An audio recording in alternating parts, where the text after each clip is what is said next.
எப்படி ஏறணும்னு பார்ப்போம். உருளையை பலகையை உங்கள் காலுக்கு எந்த சைடு வாட்டமோ அந்த சைடு. நான் லெஃப்ட்லேருந்து ரைட்டு ஏறேன், உங்களுக்கு ரைட்லேருந்து லெஃப்ட் ஏறணும்னா அந்த சைடு வச்சுக்கோங்க. ஏறி ஏறி பார்க்கும்போது தான் அது பழகும்.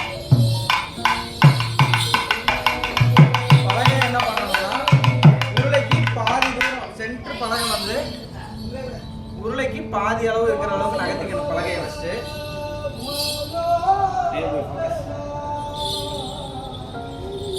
அப்போனா தான் ஏற முடியும். இல்லைன்னா பலகை தனியாக இருக்கும், வலிக்கிட்டே தான் இருக்கும். உருளை பலகையிலேருந்து கீழே விழுந்து பல்லு போனவங்களாம் நிறையா பேர் இருக்காங்க. அதனால் நம்ம எப்போவுமே ப்ரொசீஜராக தான் பண்ணணும். பாதி அளவுக்கு நகர்த்தியாச்சு. இதுக்கப்புறம் பொறுமையாக இந்த காலை வச்சு லைட்டாக ஒரு ஜர்க்கு கொடுத்தா போதும். பலகை உருள ஆரம்பிச்சிடும். ரொம்ப அழுத்துனா ரொம்ப உருளும். லைட்டாக ஒரு ஜர்க்கு கொடுத்தா உருளையில் நிற்கலாம். இதுக்கு மேலே இதில் எவ்வளோ நேரம் வேணாலும் நிற்கலாம். அப்படியே வணக்கம் வச்சிடலாம். ஏறி ஏறி பலகை அதுதான் ப்ரொசீஜரு. பலகையை பாதி உருளையில் வர மாதிரி தள்ளிக்கோங்க. அதுக்கப்புறம் இங்கேருந்து லைட்டாக ஜர்க்கு கொடுத்தீங்கன்னா போதும், ஏறிடலாம். இதுலேயே நம்ம எவ்வளோ நேரம் வேணாலும் நிற்கலாம்.